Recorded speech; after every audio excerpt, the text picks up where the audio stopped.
La liguilla del fútbol mexicano es ese postre especial que esperamos durante 5 meses y que recompensa la paciencia del fanático, que se debe de chutar bastantes partidos infumables de la temporada regular, en lo que los equipos calientan motores. Pese a que el formato es cuestionable al premiar la mediocridad de varios, tampoco se puede negar que es emocionante y que permite mantener vivas las ilusiones de muchos planteles hasta el final, ya que sin importar el contexto de la temporada, en realidad todo puede pasar. En incontables ocasiones hemos presenciado volteretas de alarido, oleadas de escándalo, anotaciones dignas de los mayores aplausos y rivalidades resueltas, avivadas o surgidas a partir de esos cotejos, mismos que marcarán el rumbo de quienes viven y quienes se despiden de la contienda por el título. La primera fase es la de cuartos de final, obviando los repechajes, en la que se libran 2 de los 6 exámenes a aprobar para llevarse la distinción de monarca. 8 cuadros saltan al ruedo a demostrar por qué esto es considerado como otro torneo, y a partir de ahí deberán labrar su camino en una lucha sin tregua,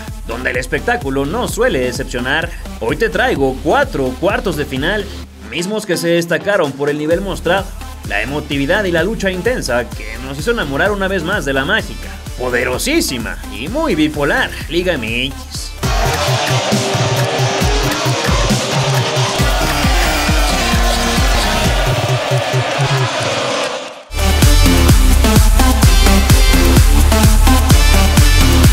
Comenzamos el recuento con el milagro del centenario, cuando en 2006 el Guadalajara fue capaz de renacer ante Chiapas. Pese a que todo el mundo lo daba por muerto en su cumpleaños número 100, el equipo rojiblanco encaró un torneo de clausura muy inusual, con la llegada de Gonzalo Pineda, Sergio Santana y Diego Martínez como refuerzos, además de la vuelta de Hans Westerhoff al timón y una serie de fiestas y jerseys para conmemorar sus 100 años. No obstante, su paso a lo largo del certamen fue muy irregular y la paciencia se le terminó rápido a Vergara, que optó por correr al neerlandés, a quien los jugadores defendieron, pidiéndole que diera marcha atrás. Aunque el patrón aceptó la petición, el que perdió la final ante Puma rechazó el ofrecimiento por cuestiones de dignidad, y así José Manuel de la Torre tuvo que tomar las riendas para enderezar el barco, que parecía mejorar, hasta que la convocatoria de la Volpe para la Copa del Mundo volvió a poner una serie de témpanos en el camino. El argentino se llevó antes de tiempo a Osvaldo Sánchez, Ramón Morales, Francisco Javier Rodríguez, Carlos Salcido, Omar Bravo y el mismo Gonzo, arrebatándole de tajo toda la columna vertebral a los de Occidente.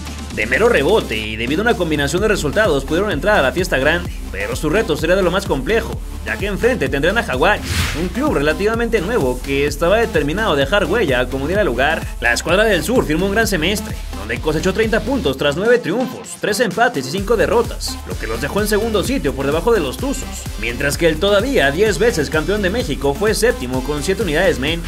Por si fuera poco, los Chepo Boys tuvieron que medirse también al desgaste, ya que la Copa Libertadores se convirtió en un trajín que los hizo llegar con menos de 3 días de descanso, tras haber ido a Colombia a eliminar al Santa Fe. Para nivelar las ausencias, el técnico tuvo que echar mano de varios elementos de la filial en Primera A, incluyendo a veteranos como el Jerry Estrada y el Pirata Castro, con la esperanza de que ayudaran a revertir la terrible estadística tapatía, que ante los chiapanecos no habían ganado ninguno en sus últimos 6 enfrentamientos. A pesar de no ser favoritos, los jaliscienses apelaron al peso de su historia y se adelantaron durante la ida gracias a un gol del Gaucho Ávila, aunque Salvador Cabañas apareció poco después, con un par de cantos para dar la vuelta. Alberto Medina consiguió la igualada a 5 del final, y cuando todo parecía quedar tablas previo al segundo round, Alfredo Talavera, muy criticado por sus fallas que le hacían lucir como un mal suplente de San Osvaldo, se volvió a equivocar, ahora por no cortar el peligro en los pies de Negro Sandoval, que vacunó a sus ex compañeros. Con la derrota, Guadalajara se vio obligado a ganar sí o sí por 2 tantos de diferencia en el Víctor Manuel Reina, y así se dirigieron a la cueva del Jaguar, con la esperanza de alcanzar la hazaña. La primera medida fue banquear a su portero, que le tuvo que dejar el puesto a Luis Mitchell, y con la esperanza intacta, el equipo parchado por suplentes y casi retirado saltó al calor, con miras de avanzadas semifinales, en un terruño donde jamás habían salido vencedores. Y como si el panorama no pudiera ser peor, apenas a los 22 segundos, el Dorito Jiménez bajó un pase del mariscal y con la complicidad de la defensa sacó un fierrazo para ampliar el global, que ahora obligaba al rebaño a hacer 3. Eufórico, el anotador corrió a celebrar junto a su esposa e hijo, que al igual que el resto de las familias presumían playeras con caricaturas de los jugadores, en un ambiente de fiesta en la que hasta el gobernador del estado se encontraba presente. La artillería lacandona quiso poner rápido 2 bombazos más, pero el globo salió muy inflado y Mitchell se lo quedó fácil, Reynoso se cruzó como héroe para evitar que Ochoa finiquitara la serie, y en la banca el Bofo Bautista miraba impotente mientras se resguardaba del sol. Ávila soltó un champurrado y la temperatura de 40.6 grados más 80% de humedad agobiaba hasta las neuronas en un choque que todavía no llegaba ni a los 10 minutos. Manuel Sol desató la rechifla tras un pestañazo a cualquier lado. Carlos fue mandado a la lona por un patín y de cabeza volvieron a merodear los locales, que se notaban dominadores en el alfombrado. Mientras que Antonio Leonardo, el directivo de la institución, observaba el trámite con atención. Borboa probó desde lejos al Gato Ortiz. Una falta de Melvin Brown provocó que Manuel Glower sonara socarín, y la ejecución fue realizada por exjugador de Necaxa, que no andaba fino. Posteriormente Omar surcó los aires para quedarse con un centro. Héctor Castro soltó un cepillazo que fue dormido sin problema. Ávila vio la primera amarilla por desplumar al anotador del único tanto. Y Guadalajara finalmente encontró claridad frente al marco, cuando Borboa recortó sabroso al ex del azul, antes de guardar la bola para descontar. Borboa persigue sobre él, Brown se lo quita, aquí viene Edwin, ¡gol de Chivas!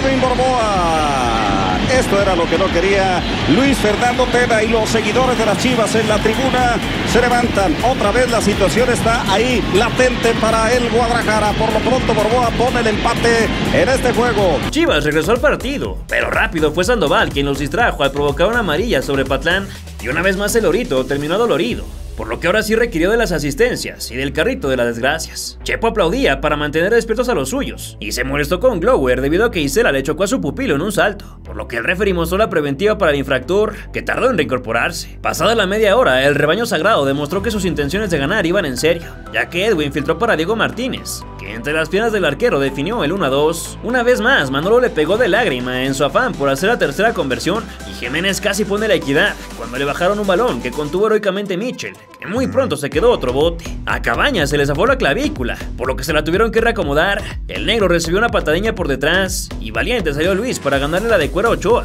que buscaba cabecear. Ortiz metió el uñazo para desviar el peligro sobre el final del primer tiempo, y en las gradas unas edecanes sostenían la urna de Electra, donde podías dejar tu mensaje de aliento, que según leerían los seleccionados de cara a su debut ante Irán en Alemania 2006. Bautista y compañía aceleraron el calentamiento con miras a una segunda parte de matar o morir, y antes del pitazo fue Carlos el que la dejó escapar, ya que su frentazo se fue apenas a un costado. A la vuelta del refresco, Reynoso atendió a Chava, que volvió a dolerse del brazo tras un jalón del Sansón, pero ni el dolor le evitó tirarse un clavadazo a los 50, que el señor Justicia castigó con la pena máxima. Ahí el paraguayo hizo válida su frialdad y colgó el empate, que obligaba nuevamente a la visita a ir por 2 tantos. El Gato se puso su clásica máscara de Blue Demon para celebrar, y con menos de 40 minutos, los rojiblancos tuvieron que partir desde el inicio una vez más. La playera del local se ondaba con orgullo en forma de mosaico, y finalmente De la Torre se animó a mover sus piezas, dando ingreso al mayor referente ofensivo que tiene la plantilla. Caminando igual de pasguato que siempre, el Bofo entregó su registro para ingresar en lugar de Manuel Sol,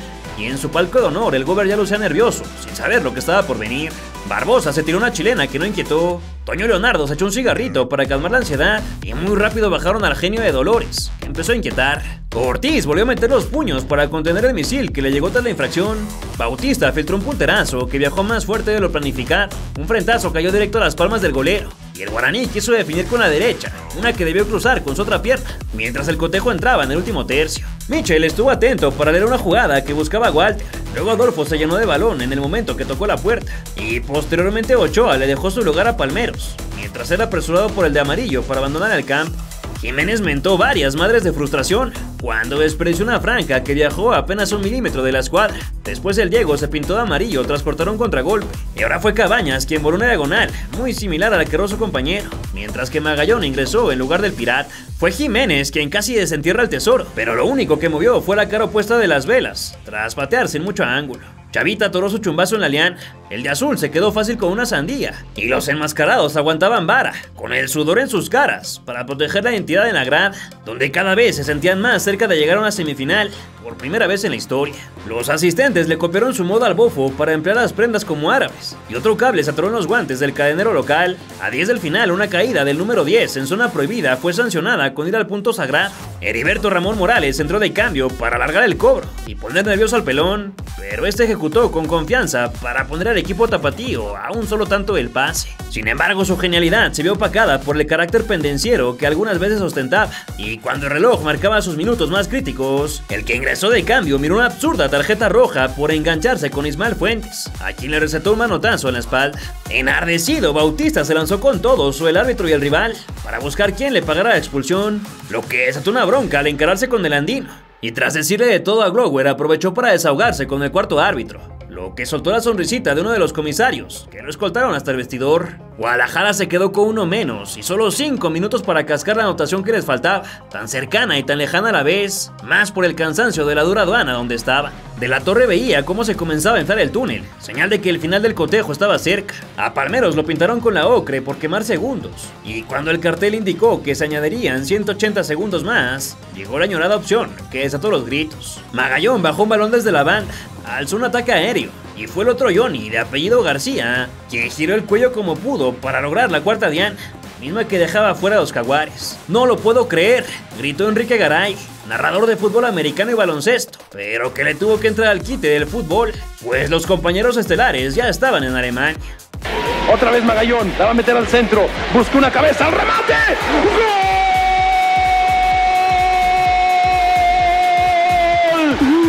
¡Y no lo puedo creer! ¡Han resucitado! ¡Con toda su historia! ¡Con toda su pasión! Incrédulo, Pablo Salazar se tomó el cabello a la espera de una explicación, pero todos en su palco solo podían imitarle el gesto, mientras que los Jaguares buscaban revertir la situación, pero solo con pedradas que muy fácil atrapó Mitchell, en lo que sus compañeros pedían desde la banca que se decretara el final. En la última, Sandoval le pegó con fuerza, pero a las manos del guardián, y con ello el rebaño sagrado firmó su milagro, uno que hasta la fecha se recuerda con cariño en la afición, aunque no les fue suficiente para coronarse, ya que a la semana siguiente les tocó probar el mismo dolor que en ese momento sentían los chapanecos. Y es que con un gol de Aquivaldo Mosquera en los últimos segundos, Pachuca los dejó fuera en semifinales, cuando ya se relamían el título a sabiendas de que su rival será el San Luis, pero ni esta culminación pudo impedir que hasta la fecha la remontada ante los de blanco se considere como una de las mejores que se han visto en esta instancia.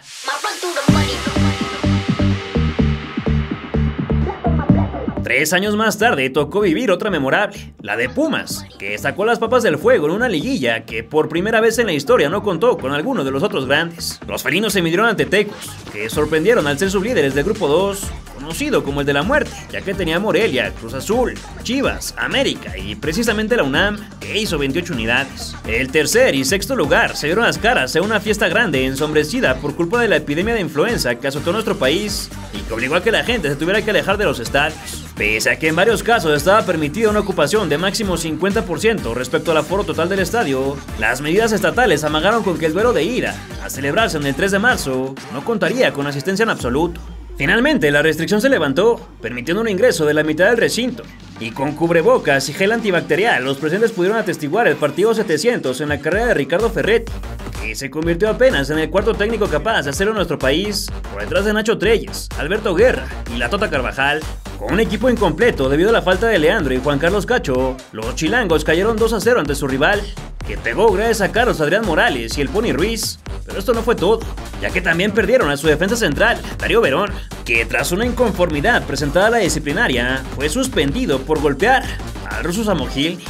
Con todo esto en contra, el Tuca saltó la vuelta con la misión de evitar su sexta eliminación con el equipo universitario, que tuvo que renunciar también a otra de sus mayores fortalezas, el horario de local, ya que ahora tendrá que jugar a las 5 de la tarde. Chuy capturó rápidamente un pase a cualquier lugar de los tsunamitas. Bernal, que había amagado con ausentarse por una lesión que lo obligó a salir en la ida, también estrenó rápido sus mitones y contuvo un testarazo, mientras que Jeú Chiapas desperdició la oportunidad de asestar un gol tempranero que los metiera de lleno al encuentro. Tecos respondió con un tiro muy charro. La Rata provocó una falta sobre el hermano de Moncho Morales. Los visitantes soltaron otro aviso en un cruce potente que no encontró rematador, y la máxima casa de estudios intentó a su manera, con un frentazo lejano que sin problemas se quedó JJ. El Pony prendió la mecha sin puntería. Después estuvo a nada de lograr un gol olímpico, pero lo evitó un hombre sobre la raya, y los anfitriones respondieron con otro ensayo que viajó desviado. Efraín Juárez no metió en contratiempos a Corona. Martín Bravo cayó apenas afuera del cajón, y al Tepa lo pintaron de amarillo por provocar esta infracción, que acabó con un disparo apenas por arriba de la vara. Leandro Augusto emitió un córner a los guantes del cancerbero, que tuvo la tarde ocupada, y Picolín dejó sobándose al contrario, mientras que una oportuna intervención del zaguero emplumado evitó que se cantara el primero en CU, aunque reclamar al colegiado costó una preventiva para el guardaballas. Otro que miró la bancaria fue Dante López, por una verdadera inocentada en la que metió la mano sin necesidad. Y de nuevo fue Ruiz quien probó a puerta, pero con exceso de candela. El canterano del Atlas se mantuvo activo por aire por tierra. Los de la UAG quisieron acercarse con un autopase que leyó el velador, quien también contuvo un dardo de Israel Castro. Y gracias a un choque, los del Piojo Herrera finalmente tuvieron un respiro, antes de encontrar su mejor oportunidad con un balazo que se fue a la tribuna. En los comerciales aprovechó para promocionar la final de la Champions entre Barcelona y Manchester United, que hizo chocar a Messi y Cristiano por tercera vez. Y al regreso fue el nacido en Asunción quien sorprendió a los fanáticos, que todavía no regresaban de los mingitorios. Dante le dijo que sí a una bola que le quedó a modo, y con la zurda cantó el 1-0, para que los de Ferretti solo buscaran uno más. Mismo que me rodeó cuando el propio sudamericano impactó con el cráneo. Sergio se estiró para bajar la cortina con un paradón a Gabriel Rangel. José de Jesús tuvo que salir para ganar por arriba. Bravo estuvo cerca de tirar al estadio con una bella media vuelta, que emuló las acrobacias de Hugo Sánchez, y un frentazo picado hizo chambear nuevamente a Chuy, en lo que el cronómetro seguía su marcha. La rata se metió hasta la cocina, pero ni punteó ni le marcaron penal por su caída. Palacios también tuvo la suya en el área, mas su dictamen se marchó por fuera. Y al 64 el héroe del cotejo ingresó, pues Francisco Palencia tuvo su oportunidad de brillar tras la salida de su compañero argentino. Por su parte, el chaparrito chileno le dejó su sitio a un jovencísimo Osvaldo Alanís. David Toledo soltó metralla, pero Corona atrapó al recostarse. Ortiz tuvo el de la tranquilidad visitante, solo que se topó con la figura del veterano 125. Y Pablito Barrera la mandó con los cubeteros a 18 minutos del final. A Rafa Medina lo tiraron en el estadio que tan malos recuerdos le provoca. David Cabrera también brincó a la hierba. Y antes de que terminara el partido, los granaderos obligaron a salir a los 20 fanáticos de Tecos, que dejaron a su equipo calificado. Hasta ese momento, el gatillero soltó una estela tenue que capturó el número 1. Y cuando los tapatíos parecían tener el pase en el bolsillo, fue el mismo jugador quien se animó a probar sin mucho espacio, pero con un golpeo privilegiado, que se escurrió hasta besar la red. Es la estirada del portero. ¿Qué hace Pablo? ¡Suéltala! ¡Valencia! ¡Valencia! ¡Gol! ¡Gol de Puma! ¡Y lo grita! ¡Toma, Ciudad Universitaria! Con todo y el triunfo, Puma siguió buscando, ahora mediante un trayazo. Como en sus años mozos jugando la Libertadores, Juan Francisco volvió a orquestar el ataque tras acomodarse un balón como crack y servir a su compañero de Oaxaca, que aprovechó el gesto para poner el tercero. ¡A filtrar! ¡Toledo! ¡Toledo! ¡Toledo! ¡Mató Pumas! ¡Mató Pumas! 3-0 el marcador. Pumas está en semifinales. Qué jugada de Paco, ahí vemos a la afición festejar. A nadie le importó que un elemento zapopano alcanzara a impactar con la cabeza, pues el nazareno decretó el final y el jugador más metalero de México aprovechó para dedicar un mensaje antes de despedirse. Al aficionado de Pumas que te está viendo en su casa, al que le regresó la vida después de tu gol, ¿qué le dices? No, gracias por el apoyo, que siga rockeando toda la banda que nos apoya. Gracias, Paco. Luego de la derrota, el Piojo utilizó un pretexto que años después también habría de sacar y que le costaría la chamba, tras asegurar que la edad avanzada de los suyos fue la diferencia. ¿Te suena conocido? Por su parte, la UNAM aprovechó el envión anímico y tras salir avante se encontró con el Puebla del Chelis, otro mítico equipo que en primera instancia buscaba salvar la categoría, al igual que los Tecos, pero que protagonizó la liguilla. Los del brasileño empataron a 3 en el global y gracias a su posición en la tabla llegaron a la final, donde no eran favoritos, aunque un error de Calero en el partido de vuelta terminó por sentenciar la serie, en la que se coronaron tras vencer al líder por 3-2.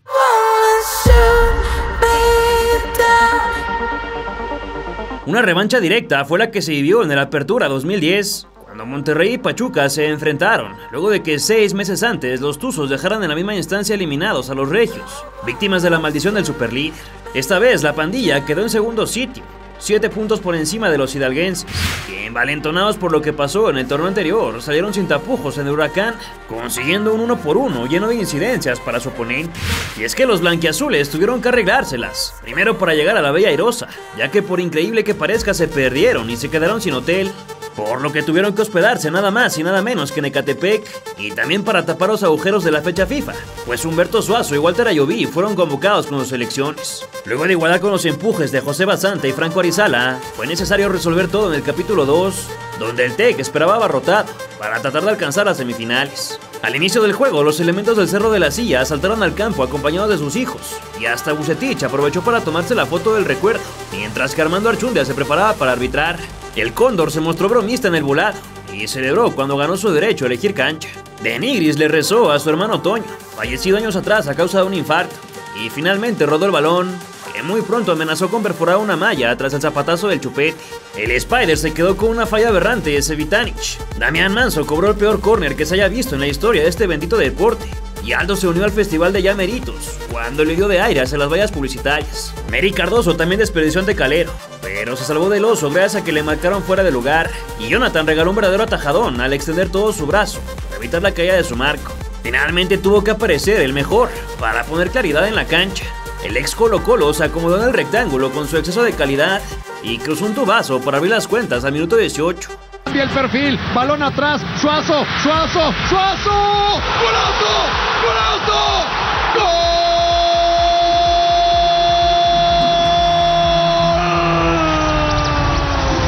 ¡Un gol de museo! ¡Un golazo! Humberto le dio con una bella comba a la pelota parada, pero se necesitaba mucho más para batir a Calero. Y entonces apareció Arizala para con la chompeta rematar el empate, tan solo 7 minutos después de que cayera la primera diana. A un jugador naranja le mostraron el cartón por su barrida cínica frente a Nazareno. Orozco se quedó con un trazo hacia el cajón y la Gran M retomó su ventaja cuando Lloví sirvió en zona caliente al hermano de Poncho para que solamente hiciera el pase hacia los hilos. Una vez más, los del centro del país quisieron replicar, pero sin asustar al arquero, y el responsable del segundo atendió duro al camiseta 21, pero salvó de la tarjeta. Otro centro pasado se quedó pegado en la telaraña del famoso superhéroe, y para la segunda mitad ingresó el Chapo Montes, mientras sus compañeros hacían otra tímida intentona que fue secada por el cancerbero, que sintió el alma salir de su cuerpo. En el momento en que Arizala se quedó a un pelo de rematar un dardo, que fue a dar al palo. La gente daba su opinión del partido en las gradas, pero pelaron el ojo en Braulio Luna, que atendió a un rival, y con un recorte endemoniado fue el número 9 quien pudo aumentar la ventaja, más el Cóndor extendió su ala y le quitó la gloria. Al 55 llegó la jugada que sentenció todo, cuando se armó la rebambaramba en el área y ningún pachuqueño pudo empujar el esférico, que terminó salvado sobre la línea, antes de que Monterrey hilara un contragolpe mortal que culminó los botines de Cardoso para lograr el tercero. ¡Mata Chupete! ¡Mata Chupete! ¡Cardoso! ¡Cardoso! ¡Gol! ¡Gol!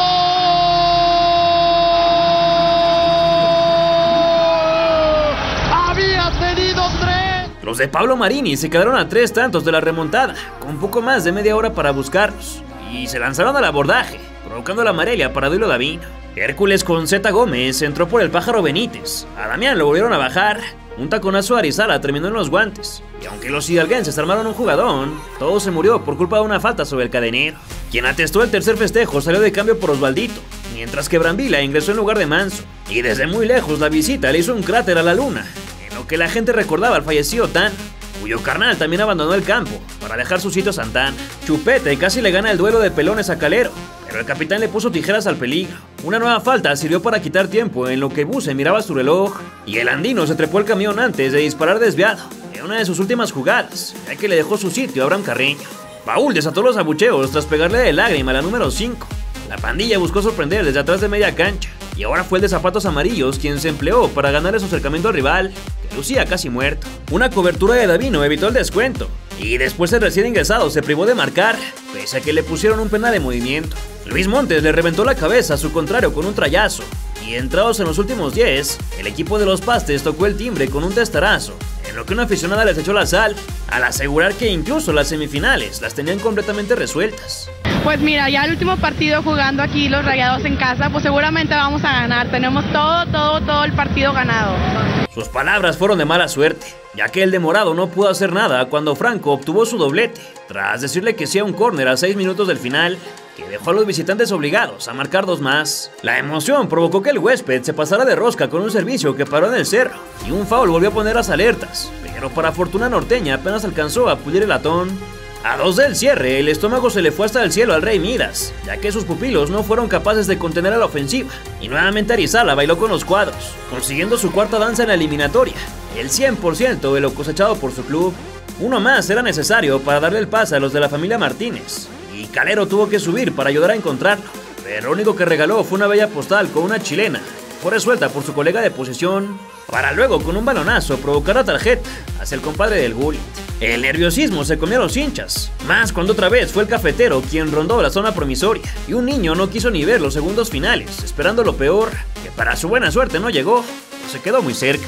Luego del silbatazo, AEDN 9 aprovechó para dar sus impresiones sobre un choque que mantuvo a todos los presentes al filo de la butaca, pero que terminó con un final feliz para Rayados. ¿Qué tan lejos están del nivel para volver a ser campeón, según tu opinión? No, yo creo que estamos bien, te digo. Hicimos un gran partido, te digo, al final se nos complica por situaciones de fútbol que dejas de hacer por lo mismo que tienes una ventaja y aprendemos de esto, de que no hay que confiarse ni un minuto porque todos los equipos son peligrosos. Gracias, Aldo. Pues además se coronaron tras dejar en el camino a Pumas y victimar a Santos en la definición por 5-3 global.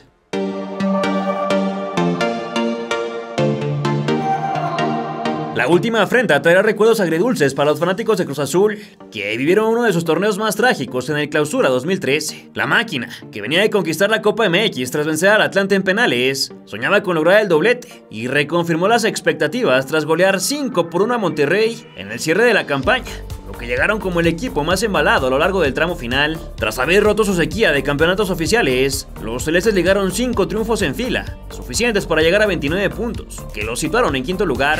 Por arriba de ellos se sentó Morelia, que venció 2-1 a Santos en la comarca para determinar su posición en lo que sería el duelo más parejo de todos. Los purépechas también ostentaban argumentos para mostrarse optimistas respecto al duelo con su oponente, ya que salieron vencedores de las últimas 2 veces que se midieron durante la fiesta grande, una de ellas con la remontada que terminó en golpes con un aficionado que invadió la cancha. Esta rivalidad era garantía de espectáculo, más ahora que el invicto de Carlos Bustos con los Monarcas estaba en juego, ya que el argentino no había caído desde su llegada al banquillo en la jornada 8.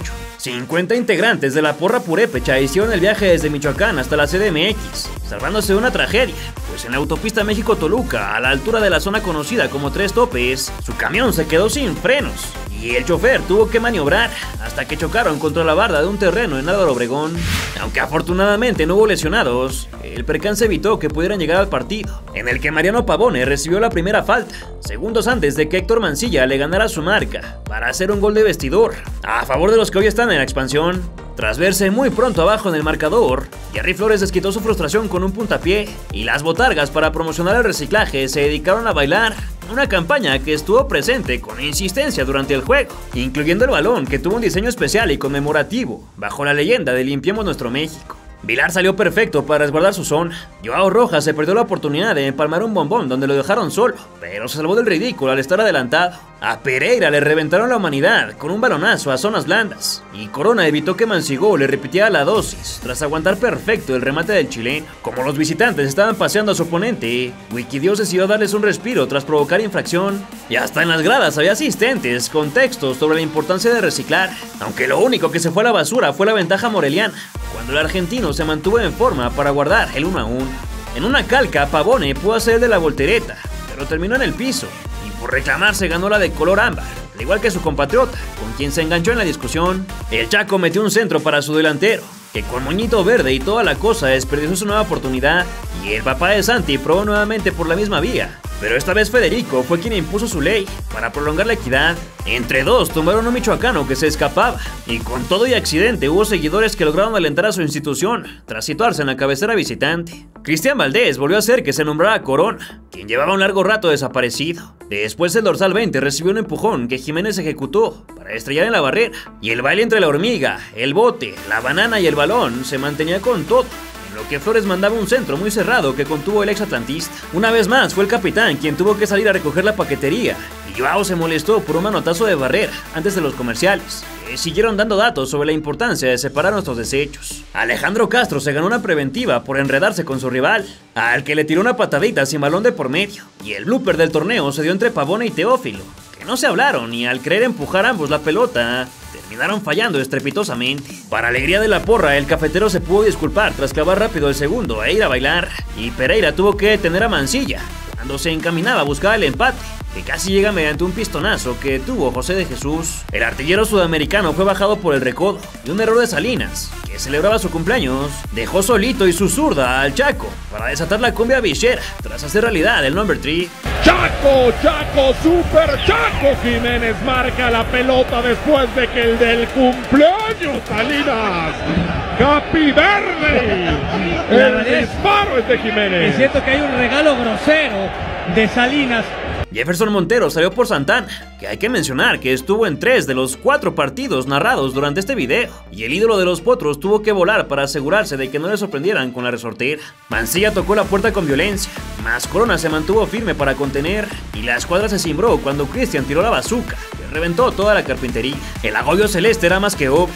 Pavone se dio el lujo de rematar con su calcaño, y el respiro llegó gracias a una falla técnica, pues el inmueble de la Nochebuena se quedó sin luz y hubo que parar, desatando también un encontronazo entre el recién ingresado y el exportero de Tecos. La gente se dedicó a hacer la ola y prender la luz del celular. Los entrenadores aprovecharon para dar instrucciones. Algunos jugadores se pusieron a calentar y otros prefirieron platicar, en lo que los árbitros decidían qué hacer en conjunto con el par de capitanes. Pereira recibió estiramientos por parte de un compañero y luego de 22 minutos en los que la CFE no llegó y nadie pudo cambiar los focos del estadio, se decidió reanudar con bota a tierra. La pausa le sirvió a Monarcas, que tanteó el segundo gol sin poderlo concretar. Memo Vázquez decidió hacer un cambio de Castros tras sacar a Alejandro por Israel, y al 97 apareció Pavone una vez más para poner el cuarto clavo, con una definición impecable al pegarle de aire. El vecino, el poderoso vecino, define no con poderío, sino con exquisitez. Parte interna al poste más alejado. Lo que hace el centro de Orozco es increíble. Esta vez sí hubo quinto malo, pues un defensor alcanzó a salvar de último momento, y para evitar que le siguieran apedreando el rancho, Bustos ingresó a Giver Ruiz con la finalidad de poner un poco de orden. JJ se volvió a estirar para sacar un cubetazo que tenía todas las intenciones de mojar. Bertolo ingresó por el exjugador de los Tuzos. Chuleta le regaló un souvenir a los fanáticos, y al 107 fue Carlos Ochoa quien logró el descuento, aunque con un poco de fortuna, que la pelota entró con dramatismo extra. Con todo y el lance de Corona, la pelota entró llorando al arco. Gol de Carlos Ochoa, 4 tantos contra 2. Y ahora el número mágico es 2. La eliminatoria tiene vida cuando parecía que estaba totalmente liquidada. Torrado no se pudo aguantar las ganas de ver la tarjeta, y pese a que todavía se añadieron 2 minutos más, ya no cambiaron los números, por lo que todo quedó pendiente para la vuelta, en la que el escuadrón moreliano trataría de remontar en casa, algo que se quedaron cerca de lograr, considerando que les faltó solo un gol para calificar. Sin embargo, Cruz Azul pudo avanzar de ronda, aunque tal vez algunos no lo hubieran deseado, ya que tras echar a Santos en semifinales estuvieron más cerca que nunca de romper su maldición. Pero con 2 goles en los minutos finales, el América le sacó el empate en la final de la década, obligando a la definición en penales, donde se coronaron las Águilas. Estos fueron 4 juegos de cuartos de final, una instancia que sin duda alguna sabe cómo regalarnos emociones fuertes, en la que es difícil dictaminar de forma temprana quién será el ganador, como al camino para entrar en las leyendas del fútbol mexicano. ¿Qué otros partidos de liguilla que han hecho historia te gustaría rememorar? ¿Cuál fue tu jugador favorito de este condensado? Déjamelo saber en tus comentarios. Si te gustó este video, recuerda darle un like, además de compartirlo y por supuesto suscribirte, para que nos sigas ayudando a resolver los misterios y armar el rompecabezas de las máximas leyendas del fútbol mexicano.